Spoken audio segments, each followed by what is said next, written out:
জুলাই সনদের ভিত্তিতেই জাতীয় নির্বাচন দেওয়ার আহ্বান জানিয়েছেন জামায়াতে ইসলামের সেক্রেটারি জেনারেল মিয়া গোলাম পরওয়ার।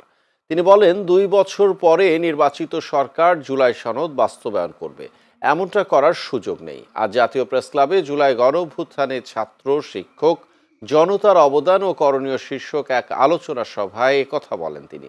প্রয়োজনীয় সংস্কার ছাড়া নির্বাচন দিলে জনগণের সঙ্গে প্রতারণা করা হবে বলেও মন্তব্য করেন জামায়াতের সেক্রেটারি। এ সময় জামায়াতের নায়েবে আমির অধ্যাপক মুজিবুর রহমান, ঢাকা মহানগরী দক্ষিণের সভাপতি ডক্টর শফিকুল ইসলাম মাসুদ সহ অন্যান্য নেতারা বক্তব্য রাখেন। যে শিক্ষা প্রতিষ্ঠানগুলোতে এখনো ফ্যাসিস্টদেরকে, দর্শকদেরকে সরিয়ে কমিটিগুলো পুনর্গঠন করা সম্ভব হয় নাই, সেই শিক্ষকদেরকে বাদ দিয়ে আপনি কি করে একটা সুষ্ঠু নির্বাচন করবেন? এই শিক্ষকরাই তো প্রিজাইডিং অফিসার এবং বিধিকে তারা দায়িত্ব পালন করবে।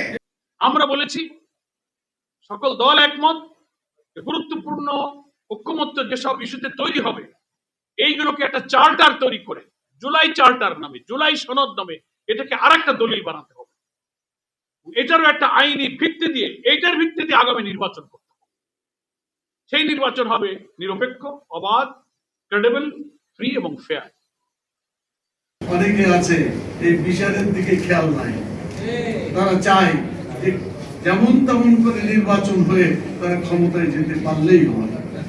আমরা একজন ফ্যাসিস্ট সরকারকে বিদায় করেছি, নির্বাচনের মাধ্যমে অন্যায়ভাবে আর একটা ফ্যাসিস্ট সরকার বাংলাদেশে আসুক, জনগণ এটা হতে দেবে না।